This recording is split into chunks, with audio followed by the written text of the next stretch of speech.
younger. First generation. Good morning, everyone. How does that to the happen? Associated I just Guest. spent time with a lot of As other always, I'm your host, Alfie Adams, here at the Bear in Mind channel. And today, the old saying, was it bad times make strong people make good times make weak people.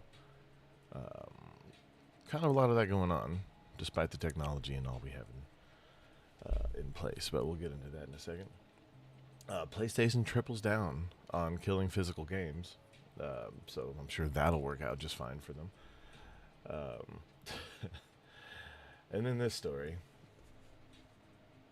I won't talk about it just yet. And then Tucker Carlson has an announcement. He wants to start a new party. Let's see if it goes better than Elon's. parents and kids kind of getting ready back to school. And well-meaning people. But you realize when you see kids in school and you see the environment, even good private schools, even Christian schools, it's a constant being surrounded by exclusively feminine influence. And there was a kind of a brief break where people talked about security at schools, which unfortunately is a reality. It's like, okay, so these guys are going to come in, to protect it, to make sure we can all do this. But that's siloed off. And that skill set and that mindset. And it's not just, I don't mean a skill set in fighting, but a skill set in recognizing evil, in making good judgments. Seems like we've lost that. Yes, being good to others. Yes, being kind. Yes, being polite. But how do you maintain it? How do you protect it? And I understand with Tucker Carlson, we're really at a point, there's fertile ground for whether his solutions are correct or incorrect. I haven't had time to go through all of them, and I will. I'll do my due diligence. Oh, yeah. So will we. It's easy to sell people a bill of goods because we all know that something is wrong, and we're being told that there's not. Let me encapsulate that for you. It's the year 2026. Look at Gen Z, and they're incredibly adept at some things, but look at a 20-year-old male or 20-year-old female today. Look at the mental health data that we have. Look at LGBTQAIP. Look at where we are societally. Do you believe that a 20-year-old male today is more well-adjusted and equipped to deal with the world than a 20-year-old male from 20 or 30 years ago? The 90s, the 80s, heck, even the 70s. Because we do have a society right now, think about this, we have more access to information than ever, more access to healthy food and exercise and scientific intervention than ever, and a generation of people who are fatter, sicker, and dumber by every objective parameter, quantifiable variables that we can put into metrics, any of those available to us. Fatter, dumber, sicker, dying younger. First generation. How does that happen? If you could travel back in time, I don't know about you, when I was little, I used to fantasize, man, if I could go back to I mean, and a lot of it has to do with look, when I was young, there were a lot of people who fantasized about communism, socialism, whatnot. You would see people wearing Che Guevara t-shirts, even in the small town in Arkansas where I'm from. They don't really know anything about it. They just know that he was a rebel and he fought against the big power of the government. But they didn't see anything else about him. They didn't see the innocent people that he was slaughtering. They didn't see all the horrible atrocities that he committed, or that was committed by his people. But no one ever sees those things. Everyone always romanticizes everything. All revolutions are inherently good in a lot of people's eyes. And it's mostly just because they're frustrated with their own lives. I can completely relate. I've been in the same mindset before. Hell, sometimes I can feel myself slipping back into it, and then I remember how all that went and how insane my friends who are still in that mindset have become. And a lot of them they're not exactly in the shape that you would need to be in for revolution. Most of them are soft and squishy.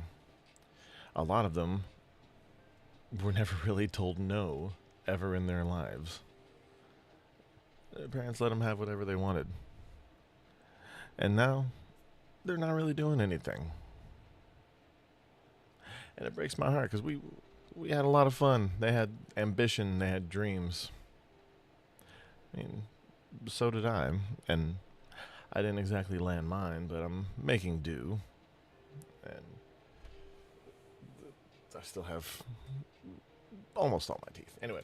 Like, the Revolutionary War with just one machine gun, I would get it done. You think as a kid, what if you could go back to yourself if you were in school in the 90s, the 80s, or even early 2000s, let's say 2002, and say, hey, here's a device that literally has all of the information you could ever want. You don't need to go to a library. You know what? You don't even need to cross-reference search.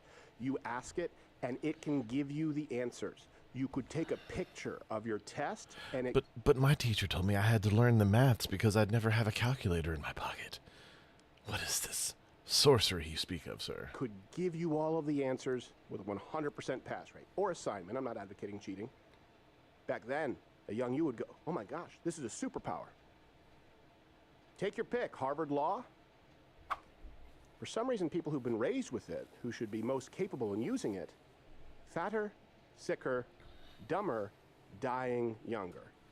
Now, I'm not saying that we need to go back to the days of yore where an alcoholic father came in and beat the crap out of his kids because they didn't know their ABCs or capital letters. But there may be a split the difference.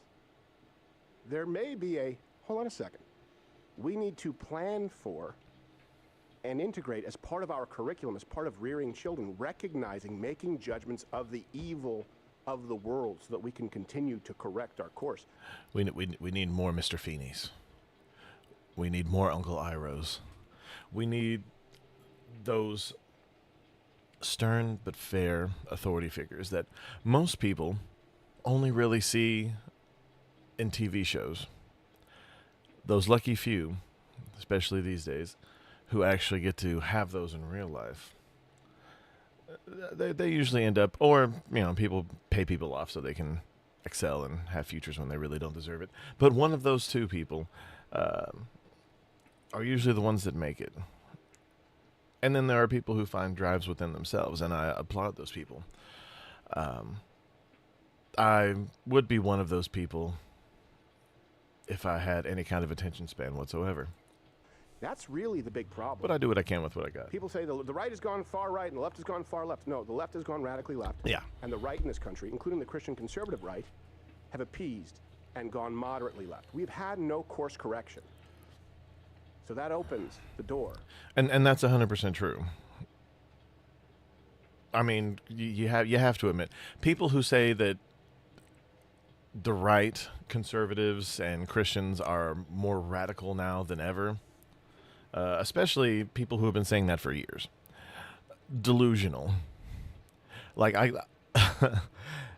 if conservatives were more along the lines of, let's say, like a Ben Shapiro or even a snooty Michael Knowles, I won't say the other one, the guy that what's the guy who makes the movies for them? But if we had those conservatives back in my more radical days, there wouldn't have been as much to complain about. They're willing to use whatever pronouns you want. They're okay that they think that the government should be all the way out of marriage, and aren't necessarily opposed to things like gay marriage, other than the religious context. But as far as the government goes, they don't care. They don't care. I've even heard Ben Shapiro say that he doesn't care. Like, he would rather have someone with a 2-parent household than a 1-parent household, regardless of what gender they are. I think he would say differently now, but at the time, he believed that. But then more data came out. It creates an opportunity for someone to come in with any type of course correction. And we need to be very diligent in examining if that correction is the right way, if it's accurate, if it's rooted in truth. No, exactly. In the aftermaths of George Floyd and Charlie Kirk, you see when George Floyd, who, that video was awful looking until you saw what happened before that and what came out after that. Cities burned, and the media covered for it. But no one celebrated George Floyd's death. No one thought it was a good thing.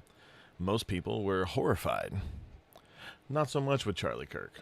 With Charlie Kirk, you see some people horrified and some people making up new TikTok dances. Some people, out on the street saying that you're going to get kirked. You're going to get necked like Charlie Kirk. And not just randos on the street, not just drug-addled people who are following a crowd. No, these are teachers. These are people in academia, college professors, high school teachers. Most of them that have come out have been. And then a couple of them lost their careers. Not all, unfortunately, but some lost their careers, or at least their jobs, for putting up TikTok videos glorifying a man's death, saying that they deserved it and there should be more. And then they cried and said, I was just doing a TikTok thing. Shut up. Most places these days have social media policies. That shouldn't be a surprise. That's why I don't have my face on here yet. Oh yeah, that reminds me, I forgot to pull up my avatar. But that's why most places have social media policies.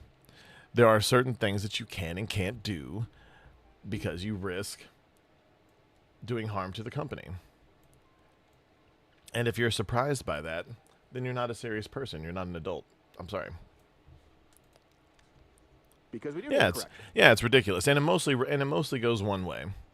Has it gone the other way sometimes? Yes, but it's slightly different. Now, there are plenty of people in the center and the right who get overblown. They want revenge. I don't recommend revenge, because revenge is one of the things, or at least one of the insinuations of what drives the radical left now. These people, they don't want revenge for themselves. They want revenge for people who they feel represent them. And you'll see, as in cases with yesterday's show, that girl faked a lot of mental and physical disabilities because she wanted the attention. You see it a lot on Instagram. Instagram is for a lot of people. They just go on there for funny memes, funny clips, to laugh, to smile. Sometimes at other people's expense, but, it's just a laughter thing. It's just a way to doom scroll and get a few chuckles. And some people go on there for attention, whether it be Instagram thoughts or or Bible thoughts like Melanie Mac, or going on there and pretending you have a mental illness, making up words like neurodivergent because you don't like calling yourself autistic, and mostly because you aren't actually autistic. You've never seen a doctor about these things. These are just things that you feel you have. The one girl thought that she sometimes had Tourette's and was sometimes fully paralyzed, even though if she came to a place where she couldn't use her wheelchair, she would walk and make people carry it for her. And she didn't even wobble. She had one hand on her camera recording herself as she was doing this. It's all an act. And I think that anyone denying that, anyone not acknowledging it, well, I think they're destined to fail. Doomed to a life of doing the same thing that we've been doing. And we have technology. We have, our lives are a lot easier. That's great. But I don't think we're better off. So I understand why people are reaching out for solutions. And we'll try and get to that and more. On with the show. Now some silly stuff. Okay. So we'll get into PlayStation now. PlayStation has tripled down. They've put out an important notice to gamers. Let's get into it. We've all known that it was extremely unlikely that Sony was going to listen to our requests for them to not kill off physical media. They have doubled down at this point and said, we hear you, but we're not going to implement your requests. But that doesn't mean that it is not good to still fight back against them And now their new disc-based PS5 console boxes come with labels reminding buyers of the discontinuation in their attempt to triple down, and of course people are furious. I'm furious that it's still just a 1 terabyte system when games are getting larger because people are increasing graphic fidelity instead of, anything else. It's absolutely ridiculous. They need to learn whatever compression techniques that Nintendo uses to fit all of their crap on those little bitty cartridges. All the other companies need to learn how to do this. I know not all of them can do it. Some games are larger just because they have to be, because of how much is packed into them. But other than GTA 6, what games are really that big to where they couldn't compress it into, at the very least, a Blu-ray? Few different things to show off, but before I get into the topic, if you enjoy the content I create, check out the links in the description, join the community in my live streams, and consider supporting through Patreon or YouTube memberships. Now, we have been fighting. If you like gaming news, Vera Dark is pretty much where it's at. Her and Demion. His videos they go a lot more in depth. They're a bit more long form, so we won't really do much of that on here, unless, once I finally get to the point where I can start doing more research and bringing in more of these stories myself, we'll definitely go more in depth on some of these things. But for now, fighting hard for weeks against PlayStation. All of their posts on X have gotten ratioed. All of their videos on YouTube have thousands of comments as saying they should. This is ridiculous It and is. they shouldn't do this, and tons of dislikes, and even developers have now apparently gotten furious and reportedly told Sony this is not an okay situation. And I do love this. I love that the director of Spider-Man Brand New Day was talking trash on Kevin Feige. I love that Mahershala Ali finally came out and was talking trash about Marvel in general. They kept him on the hook for 7 years. And I love that developers are coming out and being against this for PlayStation. It's only the good ones that do this, by the way, and a few that aren't. But for the most part, it's people who are actually gamers, people who actually like the medium to which they develop for. Those are what we call the real heroes of this. And there is just a lot of pressure on them, and I still think that we need to put the pressure on them. I think that we cannot just give up even though things are looking grim, because if we stop criticizing and if we stop fighting back, they're going to go, oh yeah, they gave up. And if we just buy the PlayStation 6 when it comes out. And there are a lot of people, look, myself included, like I'm a PC gamer. I can't really say a whole lot. But Steam has never said anything about you ever not owning what you have. They've never done anything to make you think otherwise. PlayStation has. PlayStation has removed things that people have bought and downloaded. They've removed it. Because you're always connected to the internet. When the next time you get on the internet, they'll just delete it from your hard drive. Or they'll make it so you can't re-download something that you've already bought. Because you aren't purchasing something, you're entering in a licensing agreement, according to them. And this is what we have to be careful for, or else you will own nothing. For a lot of the online multiplayer games that sometimes go down, whether it be due to time or lack of audience or what have you, you won't ever be able to play these things again. One of the saddest things as far as entertainment goes for me is that I can probably never play Friday the 13th again. Unless they re-release it, or I get enough friends who have it and want to jump on a private server with me. Hopefully one of those things happens. In a month, that's okay with us. This, of course, has not sat well with people because they have just tripled down on the death of physical media, because if its recent earnings call wasn't already enough evidence, Sony is not backing down on its decision to stop manufacturing physical games in January 2028. Proving it's had this move in the hopper for quite some time, eagle-eyed gamers have noticed a new disclaimer on the box of disc-based consoles hitting retailers have here? now. The message reads, important notice, from January 2028, newly released games on PlayStation will be available for purchase on the PlayStation Store and at retailers in digital format only. Discs for games released before January 20. Which is stupid. I'm sorry. Like, I understand buying currency, like buying the PlayStation or Xbox, the monies, so you can go buy whatever you want when you get over there. But I've never understood the whole just buying it. Like, I didn't even like it when what was that game that came out before Fortnite killed it? But it was only ever digitally released.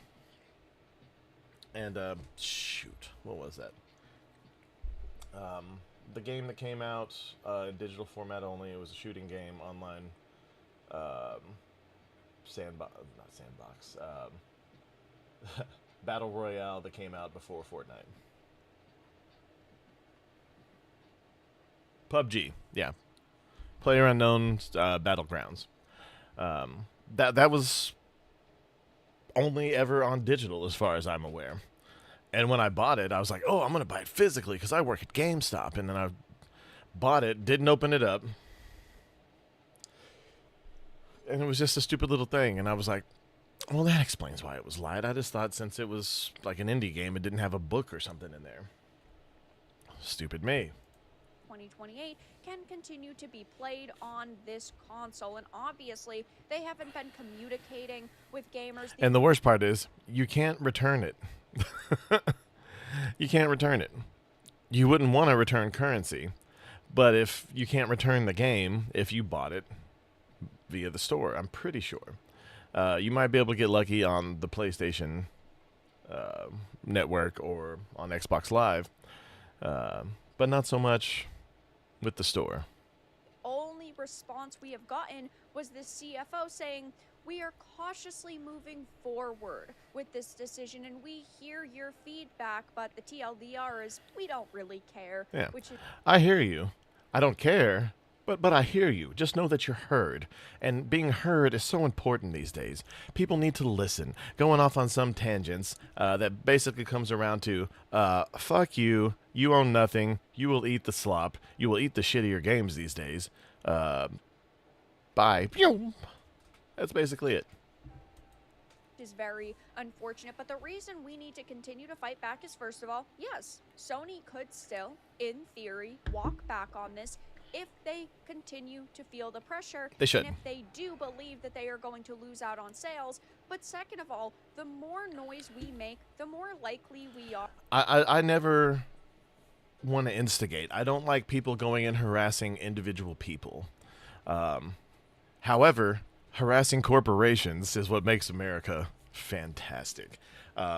You can harass the shit out of PlayStation and anyone who is online who has an active I work at PlayStation account.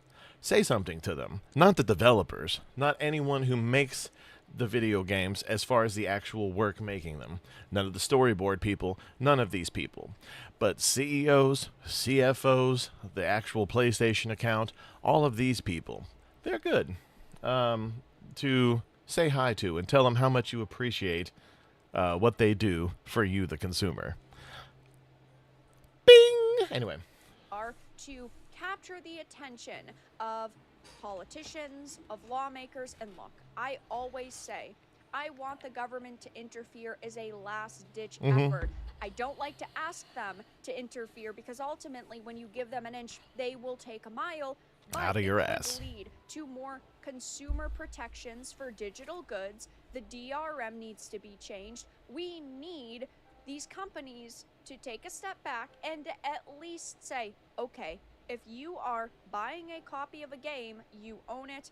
And with Stop Killing Games, if servers go offline, people deserve to be credited. People deserve ample notice. People potentially deserve refunds. People should not be taken advantage of. And at the very least, fighting back still means we could get more consumer protections in the future. And luckily, gamers, of course, are not just going to give up. You love to see it. We are very dedicated people, very passionate people, and we certainly are not going to just say, "Meh, it is what it is." Now we have to stop criticizing them. And I know I personally I gotta say, my hat's off to you meme makers out there. will not, get any Some of you use are out my of friends. a console going forward. I would just be a PC gamer if there's no such thing as a physical release anymore. And that is a big opinion that has been circulating, and a lot of people have been saying, oh yeah, I would certainly step away from consoles as well. There are rumors and reports circulating, take them with a grain of salt, that Xbox is considering taking advantage of this and pushing forward with plans to actually sell physical for the Helix, which is their console PC hybrid. Who knows if that will happen? I am nervous about the person who's in charge of Xbox currently. They seem to be making a few good choices, but at the same time, they're laying off an awful lot of people.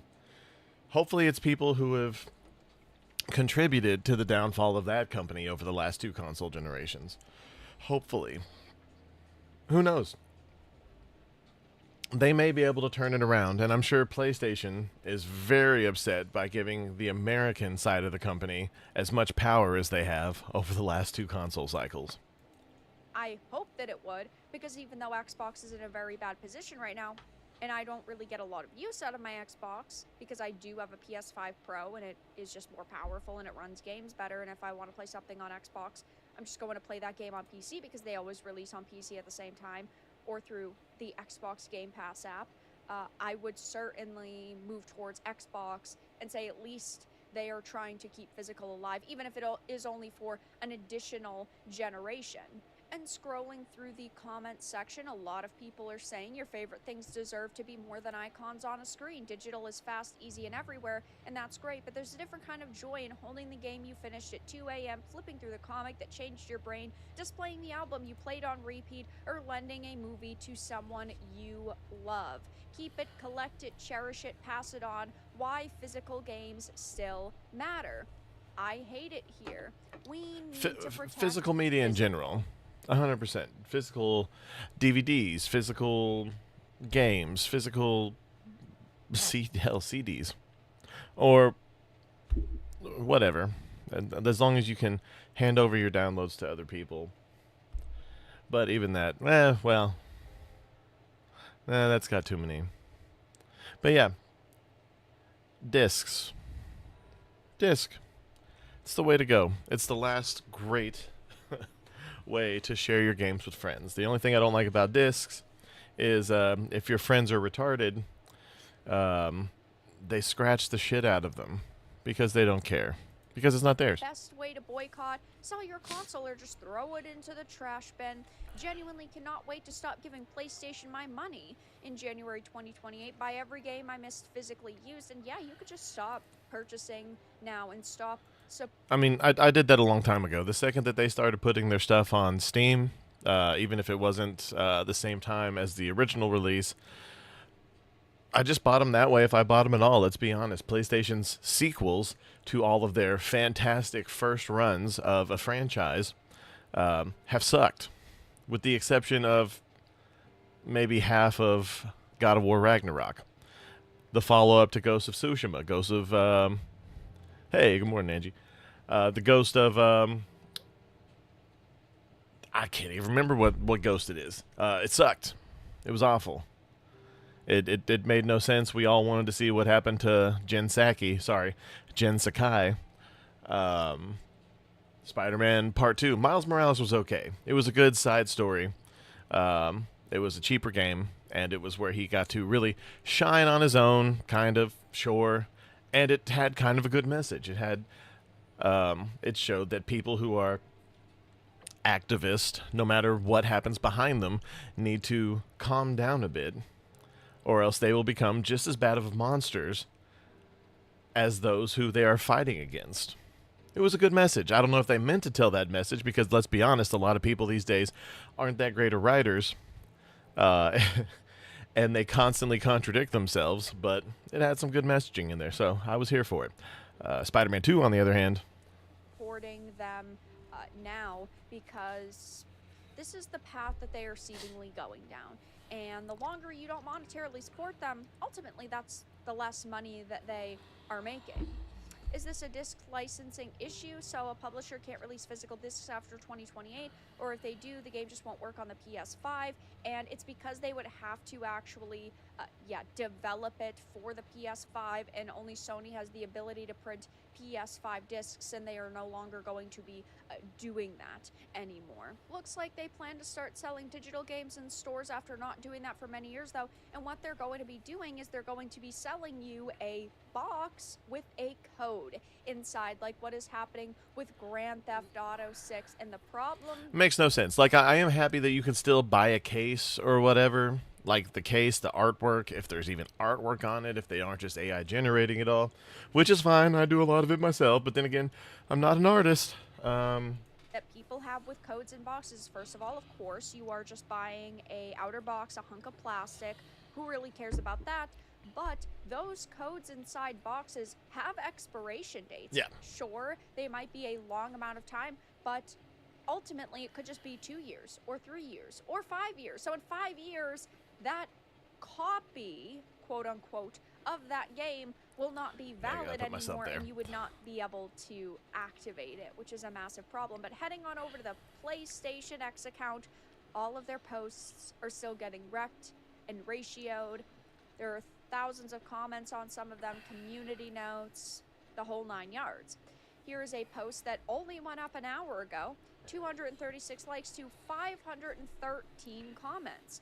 353 likes to 709. I will say, if EA is anything to go off of, people will still buy EA, even though it is usually an inferior version of the game that you had last year, just with a new updated roster.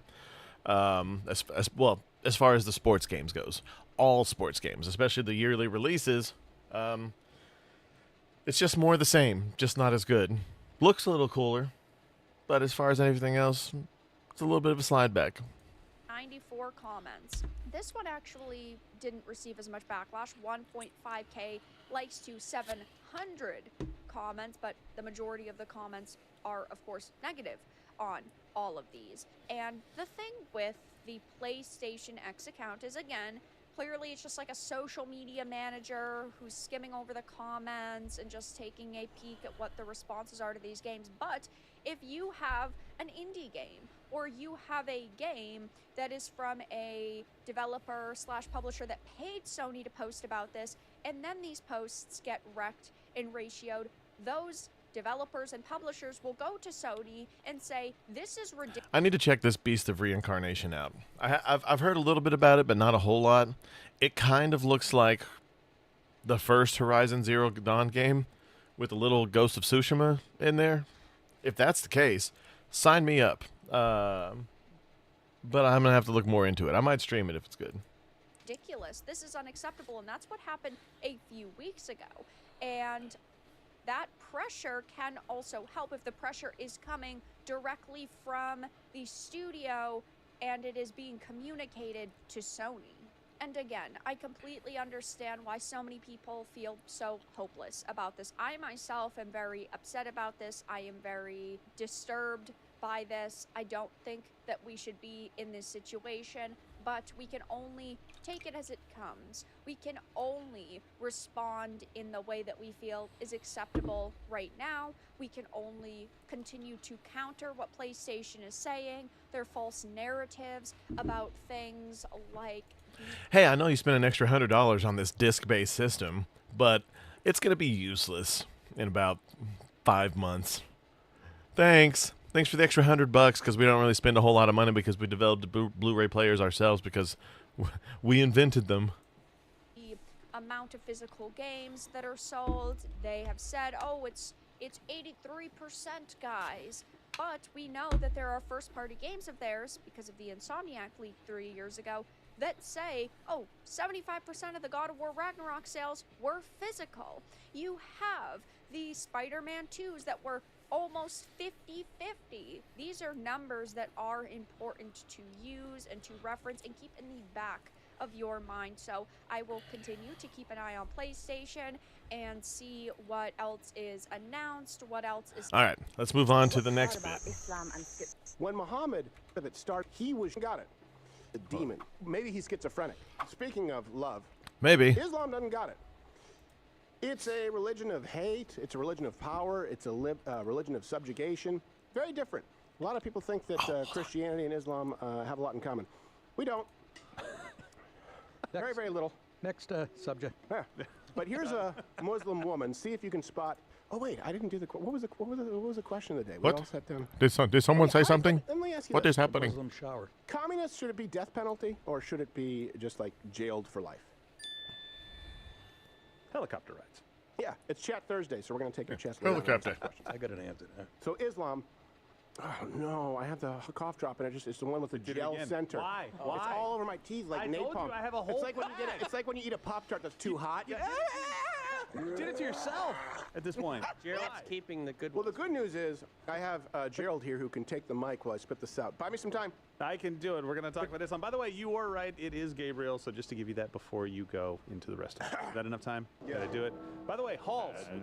In my office, I told you yesterday I have a giant bag. It's about the size of me. He likes the ones that squirt down his That's throat. Yeah, he another does. lie. He likes them said about. bitter and murky. All right. Cum gum. Here is the Muslim. Here is the Muslim woman in question. This woman is asking those watching if you are actually having a spiritual awakening or if it's just mental illness. If it's Islam, it's mental illness. But let's watch. My little brother has schizophrenia. My family brother, are Muslim. cousin. What's hard about Islam and schizophrenia is the All right, first things first. You see right here. That tells us just about everything you need to know. Also, why is your hair out? line is so blurry. How do you know you're being Oh my God, I spiritually love her. guided? And when do you know you're actually having a schizophrenic really episode? high-pitched. He tells me how hard it is Beautiful. when he feels enlightened because he doesn't know if it is enlightenment, if he feels guided by God, or Or if the it's something inbreeding. in his head. I mean, that Ultimately, might be it's it. all in our head. Even me, I don't have schizophrenia, but You sure? my entire Got a rack on you. awakening, my whole I spiritual don't see what journey, those have to do with each other, it but has it's been true. all in my head. Also, just weird. She's doing it from the jungle. I expect the background track to be, there's something happening here. She's from that country, her rack. Yeah, exactly. Am I right? Anybody notice that? No. But when I saw her, I ran. Can you blame Muhammad? So here's the thing. It's a very blurred line. Yeah, I mean, I guess so. Now, we obviously as Christians believe that we believe in science. We believe that medicine obviously is real. But sometimes it's a manifestation of something deeper. For example, like people can be schizophrenic, but they can also be spiritually disturbed. Two things can be true at the same time. With Islam, however, the root of the religion, I don't know if all of you know this, and by that I mean very few people do. When Muhammad created this silly, made-up, hateful religion, you know, a big part of it starting was he wrestled in a cave. Like, he got grabbed in a cave, right? And he was sure that it was a demon. And he went back to his Like, broad. really, really sure. Yeah. There you go. You have it right from the Hadith. He goes back and It hey, was there a was demon. this demon in this cave. They call him Yeah. Jinn. What With a D. I And he goes, can't do there was it. this demon. She's like, no, that was an angel. He's like, I'm pretty sure it was a demon. She goes, no, it's Gabriel. Go back and, you know, Yeah, it's Gabriel. He literally said he thought the Play light around with it a little was bit. being squeezed out of him, and there was darkness and blackness that was like. Was it Gabriel, really? But That's what she that's said. what she said. So This here's the woman. question. That's my father's middle name. Here's, Holy here's the that question. explains a lot. What if she was wrong? Hey, Muhammad, right, the holiest of prophets, I would imagine he'd have to be pretty sharp, Yeah. if not the sharpest knife in the drawer, one of them, at least Ginsu level. What if Muhammad was right? What if it was a demon in that cave? That's what he was wrestling with, and that's the base of the faith. Well, maybe he's schizophrenic, right? That would be a condolence prize. I'd take schizophrenia over it being a demon. Did you know that that's part of the history of Islam? So it's all predicated on one lady being right, telling the holiest of prophets, no. Even though you're well learned and even though you're spiritually in tune with God and the holiest man who's ever lived, you have no idea what you're talking about. It's not a demon, it's an angel. Good enough for me. By the way, do you think that's why he changed the rules? Why does he have the horns? Later on, he's like, listen, I figured it out. What's but with it's that too late tail? for No, that. those are Let's make wings. sure that women They're can't coming out of talk his head. They're anymore." wings. This led us to a really dark place, but I'm too far in. I still have claw marks that would make Tucker Carlson blush. And no, I don't sleep with dogs. Some things are out of your control. Rumble. He spent a lot of time in that cave, and by the way, even left behind some cave paintings.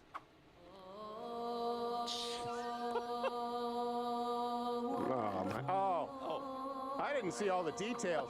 What was he, a ventriloquist? He had a puppet on his lap. It's all right. It's not all right. Otto and Muhammad. Here's the thing. Galatians 1:8 says, even if we or an angel from heaven preach any other gospel to you than what we have preached to you, let him be accursed. Schizophrenia, maybe. Yeah, that was pre-Muhammad, by the way. Pre-Muhammad. You would have been familiar with this book. Yeah, but it's all the same. Same religion. No. Anything else? No. You're the one who's all into the Muhammad and Gabriel. I'm not all in. How am I all into that? That's your thing. Doesn't mean that. No, not Exactly. At all. How are you You're into saying that, Gerald? It's evil because the demon aspect? Well, I'm just saying. Well, I think it's an evil a religion. story that's a crazy story. Good No, start. it is true. I mean, it's part of their history, but the point is he thought it was a demon, and that was the basis of a lot of his teachings. It's like, hey, maybe he was accursed. He teaches the exact opposite of the Bible. Well, Jesus wasn't who he said he was.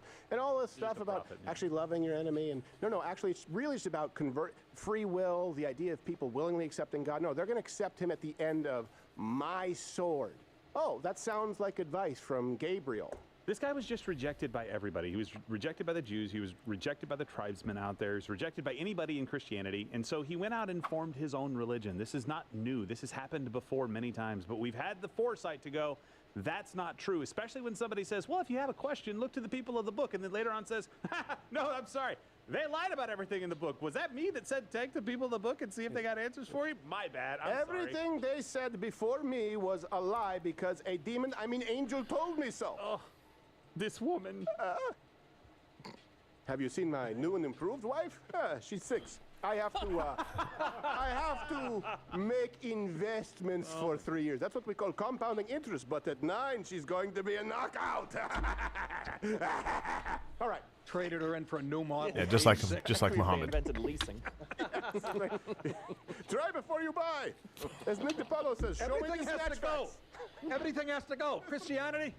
I'm passing the savings on to you.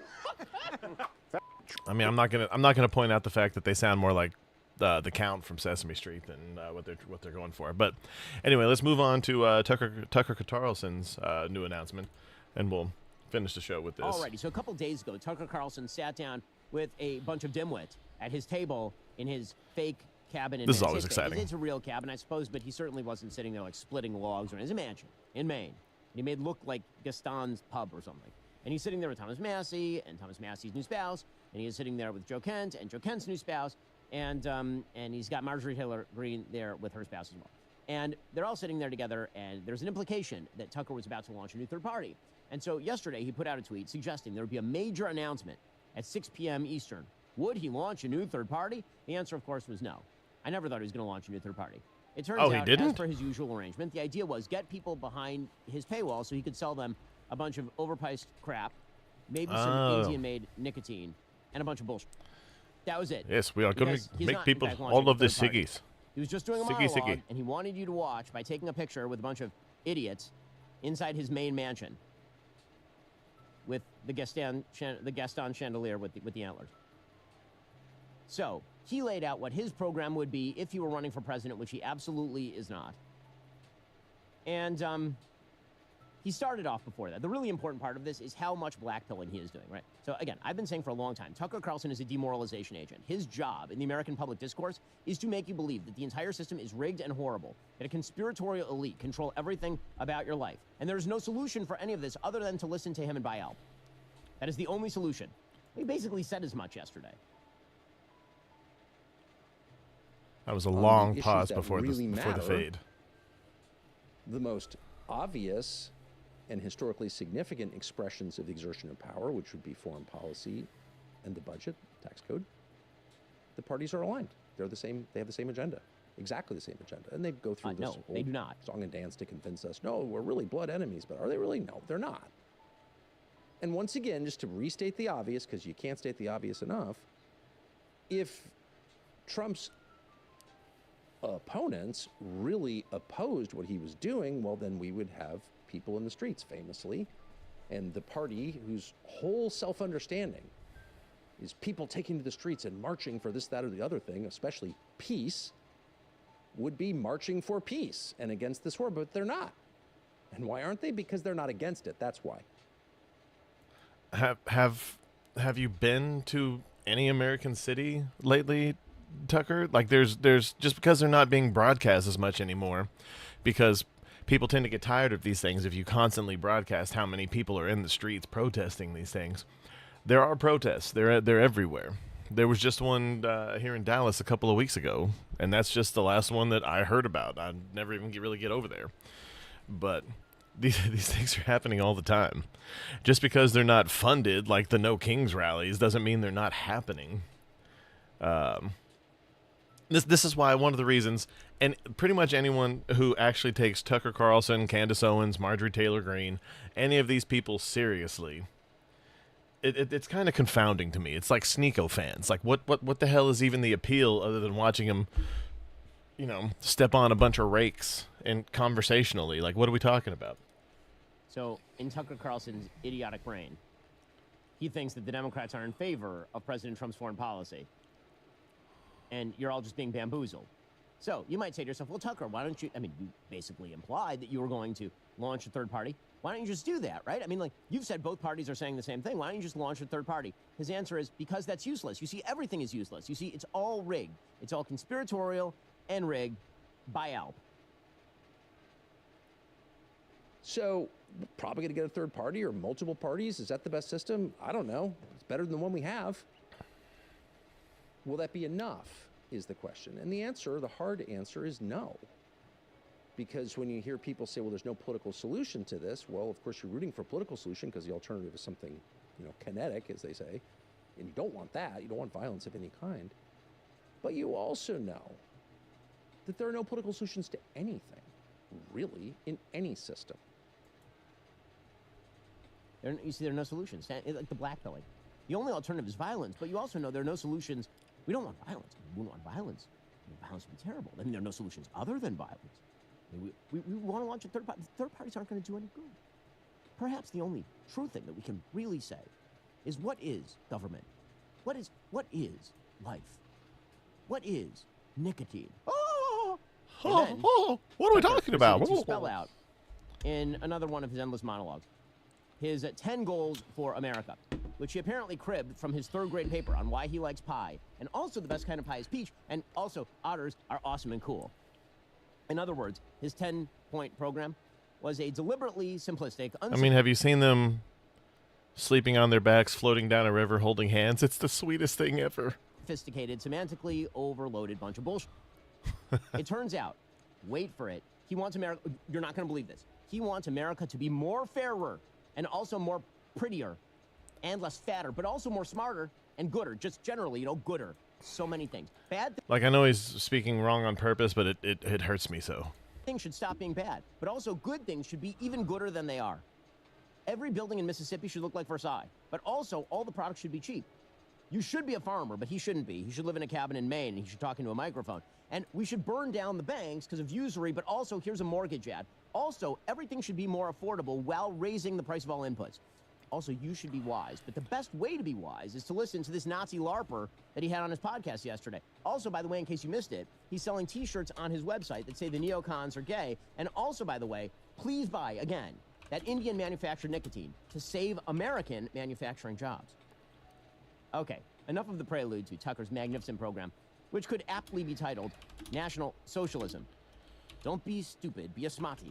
Come and join his new third party. Let's get to some of the details here. So, Tucker says that America should be fair, equal treatment of everyone, human dignity, and stuff.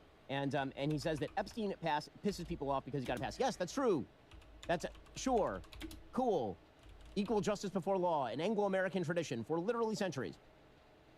And then he says that America should be sovereign. Of course, the implication here is that America is not sovereign, that we are being enslaved by the Juden over in Israel. Ah, yes, Israel's the enslaving Juden. the government. He literally said Israel's enslaving the government. Also, it turns out, he says, that debt is slavery, and usury is equivalent to totalitarian control, just as much as communism is, which is weird, because typically, when you take out a loan, that is you volunteering into the loan. Communism is usually someone putting a gun to your head and taking your property from you. I don't think those are quite the same thing. And it turns out that as ugly as things like payday lenders are, when you get rid of them, people just go to the black market, because ain't no credible lender going to give you money if you have no credit score and aren't going to pay back the money. Because that's how life is. But here was Tucker Carlson talking about usury literally right before reading a mortgage ad. I kid you not. Here we go. So debt is, of course, and this has been noted in previous societies, really since the beginning of time, a form of slavery. You do not have control over your life when you owe money to people. Well, of course, it's unavoidable. And if you owe money to people, please go to lendingtree.com. Anyway. In America, unless you're very rich or extremely disciplined beyond what the average person can be expected to maintain, you're going to be in debt. It's hard to do anything without debt. But is that good? Why are we participating in this? Why are we accepting this as the natural order? It's the most unnatural thing ever devised. And it's bad. And that's why every major religion acknowledges that it's not just unhelpful, it's sinful. Well, actually, most major religions, including Judaism and Islam, by the way, alongside Christianity, treat interest as a problem because the idea is that if a member of your family comes to you, you lend to them at no interest, right? That's kind of the idea. Also, every single major religion has come up with a workaround because it turns out that there is no way to avoid charging interest in order to incentivize people to make loans, because no one just makes loans to a stranger who they don't know will repay without some form of collateral and also the time. I'm going to lose. I know some of y'all have probably already seen this, but like, if his big announcement turns out to be like, we got to do something, I'm going to lose my shit. And then I'm going to pop up that Russell Brand song from, Forgetting Sarah Marshall. Value of money is a real thing. Okay, fine. But again, he doesn't understand economics, as we'll see. He disdains people who do understand economics because, again, his brain, something has gone wrong. He says that America should be productive, as opposed to right now when we are the most productive country in the history of the world. But what does he mean by productive? He means that we should have blind dwarves who make handcrafted chairs, and they should be members of a German guild that learned to make chairs from their ancestors, from oak, and perhaps from maple, several hundred years ago. And if we have cheaper furniture that you want to buy, we should not have that. We need manufacturing facilities where everything is made in America, including T-shirts, at 10 times the price. The only way to judge a civilization is if you have dwarves who make chairs. That is the only way. Here is Tucker Carlson. I don't think you should make midgets make chairs. I think they should keep to making cookies like they've done for centuries. It's just wrong. There's this long debate about the manufacturing sector. Well, of course, it wasn't a debate. There were a couple wackos like Ross Perot and Pat Buchanan are like, wait, we need to make things. Oh, shut up. You don't understand capitalism, said Ben Shapiro's parents or whoever was arguing at the time. My parents? No, you don't understand capitalism. Like, why are you bringing people's parents into this? Tucker Carlson? I mean, your dad works for the FBI. Secretary at the time, probably. Buchanan and people like him would say, but don't we kind of lose something? We don't make anything? Oh, shut up. You don't understand economics. You don't. But you don't have to understand economics to know that they were absolutely right. That you are judged by the things you make, but you also judge yourself by the things you make. Which is to say your dignity and self-respect come from doing something useful and or beautiful, something worth having. Well, what is the thing that is useful and or beautiful other than the Indian-made nicotine pouches that Tucker is hawking on his website? Again, we should manufacture certain things in America, things that are crucial to national security. We should manufacture in America. There are many things that we make in America better than are made elsewhere. But here's a reality. I know he's disdainful of economics because we're supposed to pretend economics doesn't exist because we live in utopia land where the otters are plentiful. But economics is the study of trade-offs. You cannot say that things should be both affordable and also made more expensively here in America. That's not how it works. That is not how it works. If you want to make all the T-shirts here instead of Vietnam, they will be significantly more expensive. If you want to make an iPhone here with all of the parts, you are talking about a multiple of the price of the iPhone. You cannot complain about affordability while simultaneously suggesting that we need to manufacture everything here at home. That is not how trade works. That is not how division of labor works. That is not how economics works at all. And I know that, again, his kind of throwaway, well, who cares about economics? No! Economics is just a reflection of underlying realities about the distribution of scarce resources. If you don't have a plan other than just yelling, I don't know what your plan is, my dude. And again, I don't see Tucker volunteering to go work a 10-hour day at the local Ford factory riveting in the style of 1955 I mean, that would be riveting. Americans. Okay, other things he says. He says that America should be beautiful. He says everything in America has gotten uglier since 1960. Well, I mean, to be fair, There are a lot of government buildings that really got ugly since 1960 because there's a brutalist movement in architecture that's pretty horrifying. Yeah. No, So, architecture I don't has gotten disagree really with boring that. lately. But it's And of course modern you and should it's care about your great. streets being clean and beautiful. Look at all the Duh. windows. I mean, again, his entire program here is a melange of the perfectly obvious and the utterly insipid. That is the entire thing. And then he says that that you're not Albert Speer, meaning the Nazi architect. If you care about your street being clean and who's calling him Albert Speer for that? And you're more like Albert Speer if you host Nazi LARPers on your program 2 days ago. That's more like Albert Speer, actually. But like, I'm also in favor of building pretty things. I am. Also, it seems to me that utility matters an awful lot to Americans and always has. If you go all the way back to de Tocqueville, he was talking about the fact that Americans were not building European-style buildings when they were moving out west. What? They're building cabins, very often abandoning those cabins, and then moving further west because America is a very, very utility-driven country. Right? We actually like things to be affordable and usable. Okay, anyway, he says America should be healthy. I mean, I like things being affordable and usable. And he talks to about being sober and as close to our natural state as possible. Since he's a dry drunk, I suppose that there's something to... Again, you're speaking to somebody who literally has never tried drugs and doesn't drink. So I'm very much in favor of sobriety, actually. Of course, I am also not selling addictive nicotine pouches, but, you know, there we are. Sobriety is no longer the goal, and it should be. It's not esoteric. It's not weird. It's not like some eccentric desire to be sober. Everyone should be sober all the time. There's nothing wrong with that. What's wrong is what we have now, where everyone's half-addled, and you talk to your boss at work, this has happened to me, and you see that kind of vacant shark-like stare that suggests like no real human emotion. What's that? Oh, it's called Xanax. It's also That's physically called his addictive, mirror. and you can die going off it. But doctors are prescribing that for years, really? Yeah. Same with Adderall. It makes you crazy. It gives you mental illness if you use it long enough, but people do. Sure, Why is that okay? Arguably. And why the social sanction for saying so out loud? It doesn't make you weird, some chia seed eating health nut, to not take drugs, including drugs that are prescribed for serious illness. Like maybe all of those aren't necessary. I don't know. Let's have the conversation. I don't know. Okay, well, you know, okay. I also believe that there's an overprescription crisis in the United States. You know who I'm going to talk to about that? People who actually know. I can listen to Tucker Carlson talk about his prescription medication recommendations with regard to mental health. It's given me my life. Oh. Like, come on. There are actual people who are credible in this space. Is he going to have those people? I hope he would. Why not? He should. But I don't even know what he's ranting about here. We all agree America's overprescribed. There are too many people who are on SSRIs. Like, all of that is true. All of it's true. So what is he even ranting about, you know, before selling the album? He also says that America should be honest, which is an astonishing contention from one of the most dishonest people in American politics. A man who literally lies, bald-faced, to the New York Times. Literally says he didn't say a thing that he clearly was on tape saying. And he does that kind of crap all the time. When caught in his lie, just goes, I don't even know. What? The Antichrist? I'm called Trump the Antichrist. What is the Antichrist? I don't... I didn't call him that. I don't even know what that means. I would. Might say, Look. I've got no problem with people calling Trump or anyone like that the Antichrist. Really, it's a bit far fetched considering how disliked he is by half the country. But I understand because those of people who are huge Trump supporters are very diehard. They're very diehard supporters, and it is roughly about at least half the voting base, if not half the country.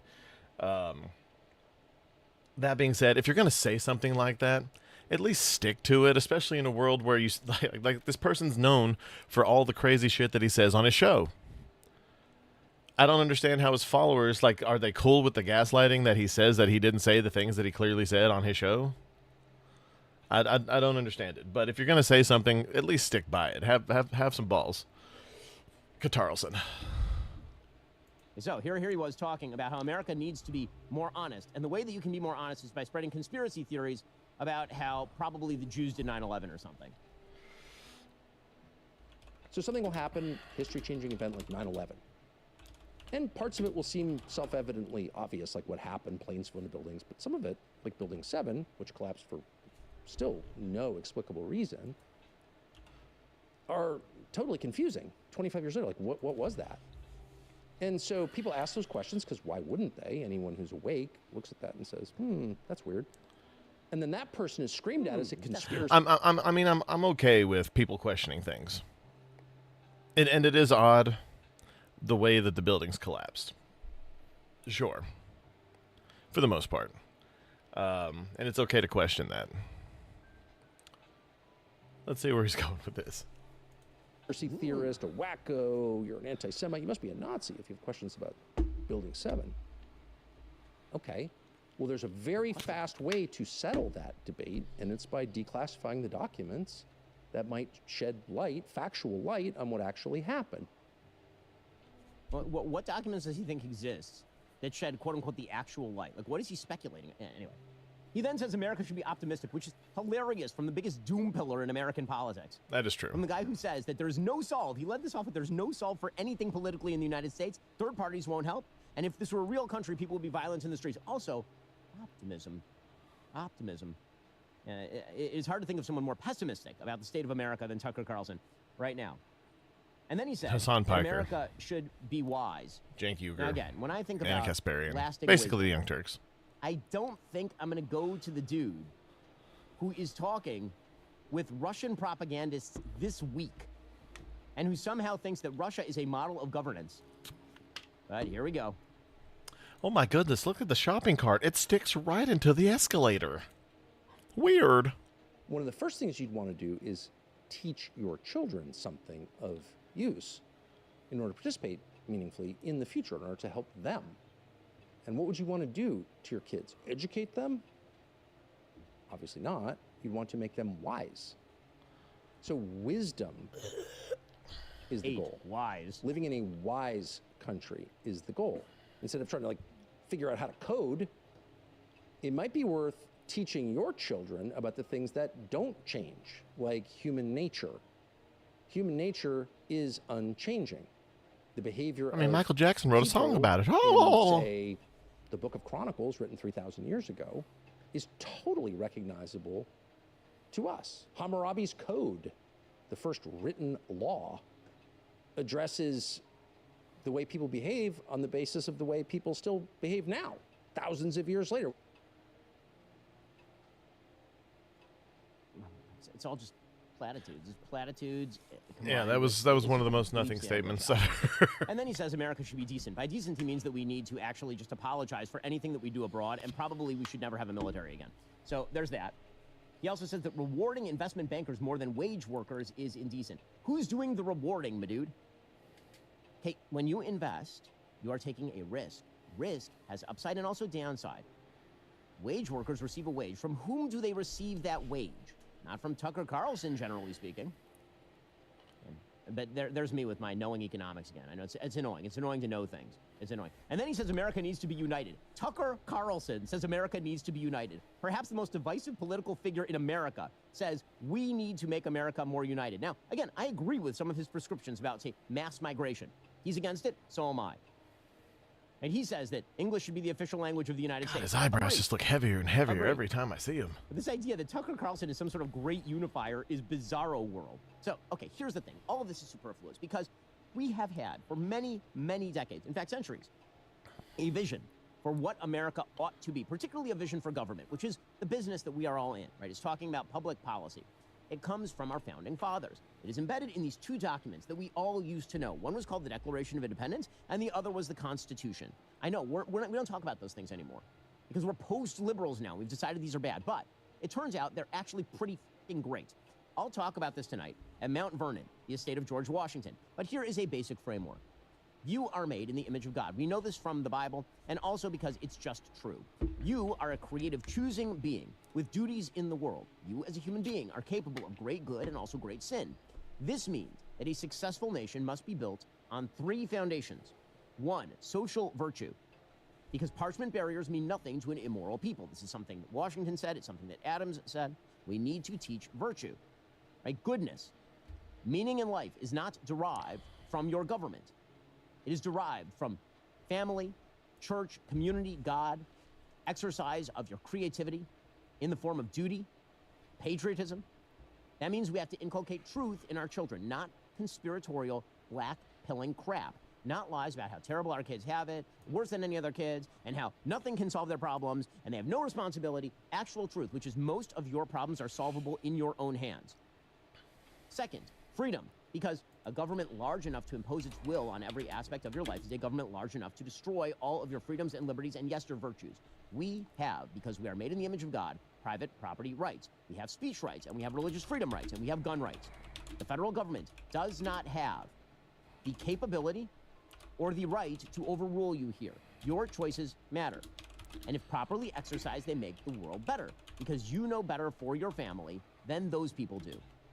And finally, strength, because we face enemies that hate our vision of the world. Not weakness, because America is somehow uniquely sinful. We aren't. I know this has become, kind of passé to say. We, America, we are the good guys in the world. That is not jingoism. That is realism. The Russians are not the good guys. The Russian regime is... I mean, that's absolutely true. The true. Chinese are not the good guys. No, that's absolutely true. absolutely The Chinese regime is evil. The Iranians are not the good guys. The Iranian regime... Well, the regime's not the good guys. The people of Iran have done nothing wrong for the most part, and they just want their country back to the way it was before the Ayatollah took over. Is absolutely terrible. We are the good guys. We are better than anyone else. We've got our own problems, got our own issues. True. But America is the shining city on the hill compared to the rest of humanity. And if you think otherwise, honestly, you should get out of the country. Truly, you should just leave. You should. Now, what does this all mean in practice? What is Tucker actually doing here? Okay, here's what he's actually doing. He's just forming... And that isn't to say that that people don't want the changes that need to take place. We just have to figure out collectively what those are. It's not to be more like the rest of the world. We have some things that we need to work on. We do need to work on our healthcare system. We don't need to go all the way to socialized healthcare by any means, but we are missing something. And finding all these halfway in-betweens between the socialist-run medicine and the employer-based medicine isn't working. And most of the employers, as healthcare gets more expensive from more government interference, most of the the insurance companies are sticking it to us, whether with exorbitant prices for the current medical care that we have, or the dwindling lack of quality for anyone who ever actually gets sick. Most of our healthcare these days is just paying for the cheap shit. Seeing your doctor regularly, maybe one small procedure, but other than that, you're fucked. And that's just the way of it. Sure, it pays for most of your prescriptions and so on and so forth, but just things like that, they do need tweaking. They don't need to be the fully, completely separated version that people are saying that they want. The socialized medicine, as someone who's been in the military, I can attest to that. Socialized medicine sucks. That's basically what you have in the military, and it sucks. It sucks. And they get really, really mad if you go see a civilian doctor for anything. And DSA from the right? That's what he's doing. And Megyn Kelly is, I think, ignorant enough to believe that Tucker is going to run for president. He has no such intention of running for president. Listen, Megyn wants to be in with Tucker, obviously. That's fine. It's her prerogative. She wants to be friends and go out to dinner and go fishing and all that kind of... That's who Megyn is. And here she was talking up the Tucker Carlson third party that doesn't exist. Tucker's as likely to run for president as I am to move to India and start my cricket career. I just don't think it's going to happen. Disagree. I just don't think he might do it as a lark, but as a credible campaign, I don't. Megan, stop with the Ozempic. For the love of God. Women in general, stop with the Ozempic, okay? It's too much. It's making you look like Kelly Osbourne without the surgery. It's horrible. It's horrifying. You're basically just a giant face with a little skinny, frail body, not unlike the old Ethiopian videos of people standing behind Sally Struthers. It's starting to be really jarring. Oh my God. Just seeing the cast of the Wicked movies is horrifying. What's her name? Cynthia Erivo looks like Nosferatu, if Nosferatu were black. Ariana Grande used to be kind of cute and, she had energy, and now she just looks like a chihuahua. It's horrifying. Don't believe it. I don't believe the support's there for I it. got to tell you, I disagree. I haven't talked to him directly about it, What but would I believe Tucker's so disgusted Yeah. and the neocons and what's happened within the Republican Party Yeah. that for the first time he actually would consider it. I just don't see a practical base of support. The neocons. Again, listening to Megyn Kelly wax poetic about the neocons. She's been conservative for 5 minutes and then wasn't again and then was again and then wasn't. Anyway, here's the actual strategy. Again, it's a DSA from the right. That's what Tucker wants. He wants to put out his melange of stupidity and lies and total platitudes. And then he wants to blackmail the Republican Party that he might walk away if they don't accept it. Which is smart. I mean, honestly, it is. I'll give him that. It's tactically bright. He's trying to run against the status quo, which is Trump, which is always a sort of rich vein to mine. And then he's suggesting that he's the one who's going to clock VP Vance into the new right. And the convenient thing for him is that, of course, he and Vance agree with a lot of this sort of stuff. Tucker and Vance are close friends, and Vance has never said a cross word about Tucker Carlson. And again, he repeats many of the same sort of talking points that Tucker spews. And here was J.D. Vance just the other night with Laura Ingraham talking in kind of the same terms as Tucker does about economic policy. The past 40 years of economic policy, bipartisan economic policy, have failed. I think a lot of people look at El Sayed or a lot of these other radical candidates and they say socialism's evil. They're right, socialism is evil, but we have to ask ourselves the question, why is socialism so appealing to a lot of people who, to your point, have lower assets, who don't have the same ownership, who went to universities and were sold a bill of goods? They got a lot of debt, but they didn't necessarily get the good jobs that came along with that high debt load. 40 years of bipartisan economic policy have failed, and what we need is a nationalist economic policy. Okay. So, Oh, you're good, man. Is Nux on right now, or are you just watching his live stream from yesterday? In other words, in the end, all this is just kayfabe. Right, it's all just wrestling fakery. It's kabuki theater. Well, listen, the important thing is that Tucker got some clicks, and he probably sold some nicotine, for your health. That's the really important thing. What an amazing... I hate the tail stinger of Ben Shapiro's videos. It's the worst thing ever. But yeah, that's basically what's going on. The Tucker Carlson thing, it wasn't as big of an announcement as... Oh, yeah, no, I need to watch that. I saw that he posted something on Patreon. I wish I could view the stuff that he puts on Patreon on here. But unfortunately I can't, because he puts it on Patreon because YouTube nuked his channel. But no. The first half of the show I think was pretty good. Then watching Ben Shapiro and those awful eyebrows. Hold on, there you go. It's horrifying. But no, I need to watch that. I'll probably listen to it while I go to work. But no, the first half of the show was pretty good. We talked about gaming and some other things. Oh my God, no, put the eyebrows away. Why is this happening? Okay. But yeah, we basically covered how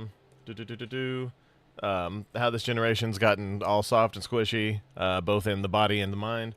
How Sony's tripling down on their no physical copies for anything, for anyone, and we're super duper gonna do it. We don't care. Is basically how they're no God, I keep doing it. The eyebrows. Okay. That's right there. Let's do it. But and then there was a little bit on Islam and schizophrenia, which was kind of a weird little bit. And then this, but yesterday's show was great. This one was pretty okay. And then okay, there's definitely going to be no show this weekend, but next week, I'm probably going to stream. I'm going to start playing the Marvel's Spider-Man, the one that was only on PlayStation and is now currently on Steam. I'm going to play it on PC, but I'm going to stream it, and then yeah. But this weekend I'm gonna clean out around my desk and the office and all that, and then clean out some of the stuff in the house, make it a bit more livable, and it's just gonna feel a lot better. Absolutely, it's gonna be good things are on the horizon. I'm gonna start working from home before too long. within the next year, I think we're going to move into a larger space.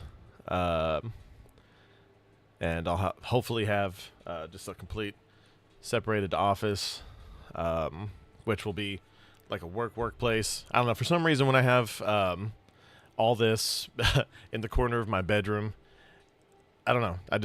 When I'm in here, I just want to sleep and do anything but this for some reason. When I have it in its own separate space, I'm a bit more productive. So that'll be good in the long run. But I'm really excited about some things that are coming up. I'm excited to see the Spider-Man movie this weekend and get all this stuff. It's gonna be an exhausting but a pretty good weekend, I think. And then Sunday, of course, rest. But I appreciate you guys for stopping by. Yanuka, it was great to see you at the tail end of things. I've been trying to adjust the picture that y'all posted here this whole time. That's what I've been click-clacking away this whole time. But it keeps putting me over here or all the way over here for some reason. I'm like, no. Put Yanuka right here. Put me over here facing this way. And then my little puppy Scorch. Like, let's see what it does. See, like, what even was the change? Like, I literally say, put Yanuka in the grill where I am, right here. Put me where Yanuka currently is, because it knows who you are, because every time I say Yanuka, it puts me, it puts you in the thing. But facing the opposite direction where my back is not facing the rest of the group, please. Maybe I don't know. I did switch it to the high performance. Maybe it's too much. I don't know. Everything seemed to work better on medium. So I might switch back to that, because it takes less time and it usually gets me better results for some reason. But yeah, no, I thought it'd be funny, but it's not working out. I got my little sake gourd and a burger. My little puppers, Scorch, is down here. I like him. He's a little hellhound pup dragon. But I don't know exactly to call him. But it's fun. I very much enjoy it. But you guys, I appreciate y'all for stopping by. That's what we have coming up in the future, and what I'm working on right now. There are some other things. I've been working on my Streamlabs so I can get some clips and some shorts done up. So hopefully it'll get some clicks and some views for the channel. To where I can get some kind of revenue source coming in for this. That way I don't have to. I don't want to ask people for money. I want to get paid. I might just be like, hey, try this product. Like this looks good. This is a good supplement or whatever. But I'm not going to do anything long or drawn out. I'm just going to be like, hey, this works. I take it. It's good. Anyway, back to what I'm doing. At most, but I don't want to get to the point where I ask people for money or anything. But it would be nice to be able to at least pay for my gaming habit, and maybe some new equipment for the channel. Just be able to support this by itself to where I can keep doing this the way that I want to. But anyway, guys, that's all I got. You guys have been great. To Angie, thanks to Arble Gaming for coming in and adding some contribution to the chat. Yanuka, always a pleasure. But you guys are fantastic. Y'all have an